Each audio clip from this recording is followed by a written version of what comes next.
नमस्कार दोस्तों, joker things में आप सभी का स्वागत है। आज फ्लूइड मैकेनिक्स के दूसरे लेक्चर में आप सभी का स्वागत है दोस्तों। तो चलिए शुरू करते हैं। कल हमने देखा था इंट्रोडक्शन और हम क्या क्या पढ़ेंगे वो। तो आज हम मेन प्रॉपर्टीज़ पे डिस्कशन करेंगे। 8 प्रॉपर्टीज़ है, तो आज हम 4 कवर कर लेंगे। टोटल 4 आज कवर कर लेंगे। तो उससे पहले हम ज़रा कोहिजन और एडिजन के बारे में जान लें कि कोहिजन किसे कहते हैं और एडिजन किसे कहते हैं, और उसके बाद हम जानेंगे कि प्रॉपर्टीज़ की ज़रूरत क्यों पड़ती है हमें। कोहिजन क्या है? It is the intermolecular force of attraction. किसके किसके बीच फोर्स ऑफ अट्रैक्शन है दोस्तों? तो सेम नेचर। इसको याद कैसे रखेंगे वो भी ट्रिक मैं आपको बताता हूँ। एडिजन, पहले एडिजन जान लेते हैं। It is the intermolecular force of attraction between different nature of molecules. ठीक है दोस्तों। अब यहाँ से आप लोगों को जब आप एग्ज़ाम में जाओगे तो इस दोनों में डिफरेंस होगा कि सेम मॉलिक्यूल का सेम नेचर वाले फोर्स ऑफ अट्रैक्शन को कोहिजन बोलते हैं, या डिफरेंट नेचर ऑफ मॉलिक्यूल्स के बीच जो फोर्स ऑफ अट्रैक्शन रहता है उसको एडिजन बोलते हैं। तो इसको याद रखने का सिंपल सा तरीका है दोस्तों, ऐड। हम कोई भी दो अलग अलग चीज़ों को ऐड करते हैं, मतलब डिफरेंट चीज़ों को ऐड करते हैं। तो इस ट्रिक से आप याद रख सकते हैं। ऐड मतलब डिफरेंस, AD मतलब D फॉर डिफरेंस, मतलब डिफरेंट मटेरियल के नेचर के लिए हम एडिजन का यूज करेंगे। कोहिजन मतलब सेम, कोहली एंड को मतलब एक ही टीम का, RCB के ही प्लेयर, कोहली एंड को इंडियन टीम का ही सारे मेंबर। इस हिसाब से हम इसे याद करेंगे। तो इसका आप एडिजन का दे सकते हैं वाटर और ग्लास। ठीक है दोस्तों, ये एडिजन को शो करता है, और कोहिजन हमको मरकरी इन ग्लास, वो कोहिजन को शो करता है। अब हम फ्लूइड प्रॉपर्टीज के बारे में पढ़ते हैं दोस्तों। थ्योरी करेंगे, उसके बाद हम इस पर न्यूमेरिकल भी बनाएंगे, क्योंकि न्यूमेरिकल करने से हमारा थ्योरेटिकल जो कंसेप्ट है वो क्लियर हो जाएगा। प्रॉपर्टीज पहले होता क्या है? जिसको भी हम मेजर कर सकें, मेजरेबल क्वांटिटी, उसको हम प्रॉपर्टीज बोलेंगे। ठीक है दोस्तों, जिसको भी हम मेजर कर पाए वो प्रॉपर्टीज हो गया। ठीक है। अब इसका ज़रूरत क्यों पड़ता है प्रॉपर्टीज का? क्योंकि हम with the help of property we can identify the fluid को पहचानेंगे तभी तो हम उसके बारे में उसका यूज करना है उस फ्लूइड को कि नहीं करना है। जहाँ पानी का ज़रूरत रहेगा, पानी भी फ्लूइड है, एयर भी फ्लूइड है। जहाँ पानी का ज़रूरत रहेगा एयर को ले लेंगे, जहाँ एयर का ज़रूरत रहेगा पानी को ले लेंगे। फ्लूइड तो दोनों है, एयर भी है और पानी भी है, वाटर भी है अपना। लेकिन हम दोनों के अलग अलग प्रॉपर्टी, जहाँ पे हमको जो चीज़ का नेसेसरी होगा हम उसी हिसाब से उस चीज़ को लेंगे दोस्तों। तो इसीलिए हमको प्रॉपर्टीज पढ़ना ज़रूरी है। ये समझ गए कि हम प्रॉपर्टीज पढ़ क्यों रहे हैं? ठीक है। अब हम जानते हैं पहला डेंसिटी और मास डेंसिटी। और मास डेंसिटी, इसको दोस्तों हम लोग रो से डिनोट करते हैं। ठीक है दोस्तों, ये क्या है? Ratio of mass per unit volume.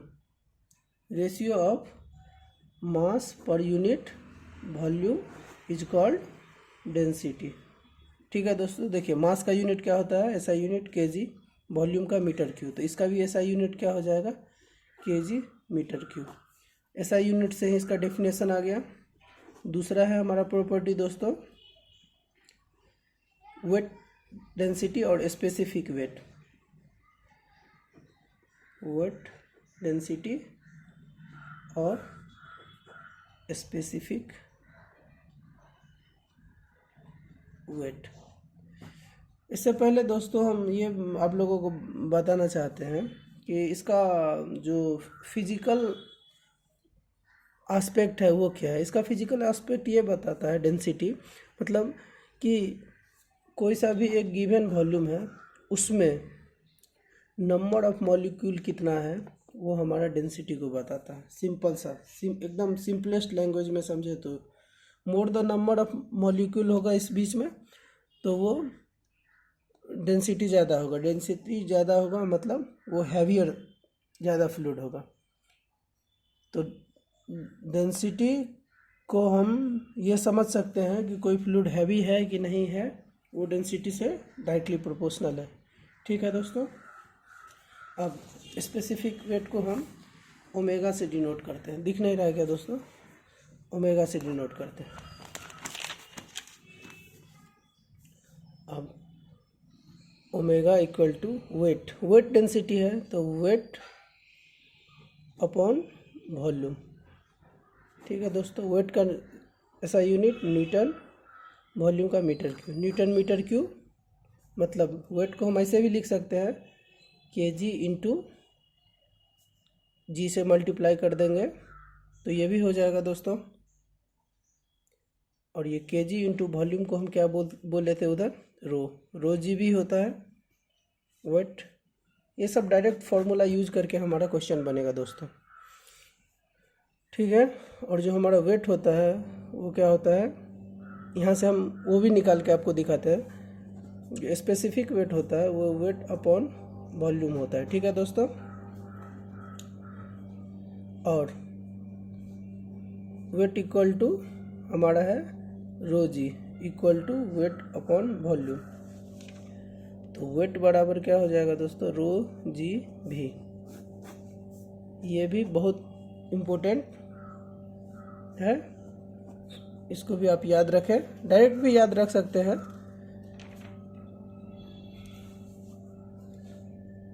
तीसरा आता है स्पेसिफिक वेट, उसको रिलेटिव भी बोलते हैं हम।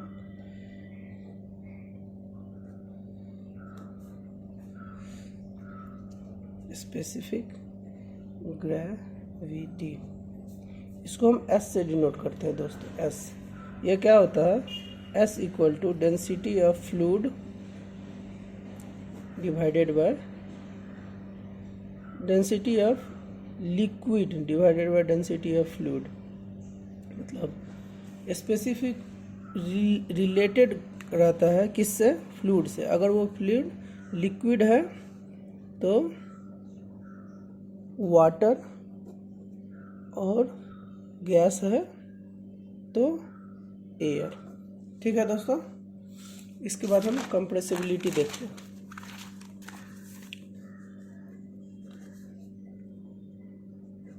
कंप्रेसिबिलिटी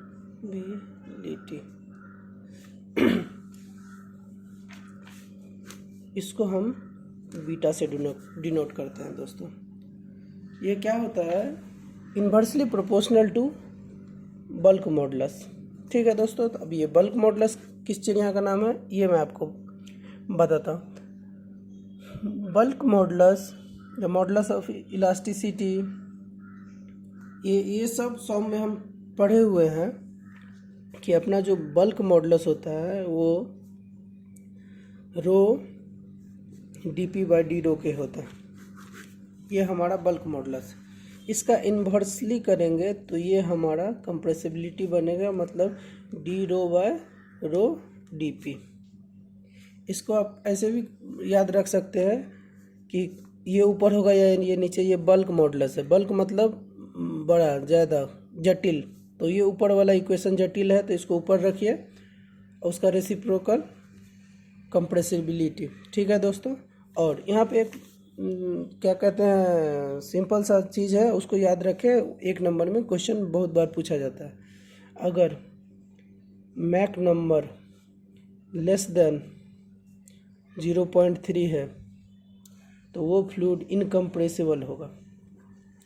कंप्रेसिबिलिटी हम जानेंगे तभी हम जान पाएंगे कि किसी फ्लूइड को, मान लीजिए ये हमारा पिस्टन है, सिलेंडर है, इसके अंदर हम कौन सा फ्लूइड दे कि उसको कंप्रेस कर पाए। मान लीजिए इसके अंदर पानी भर देंगे, कंप्रेशन ही नहीं होगा तो हमारा इंजन नहीं वर्क करेगा। हमको इसके अंदर ऐसा फ्लूइड देना है जो कि कंप्रेसिबल हो।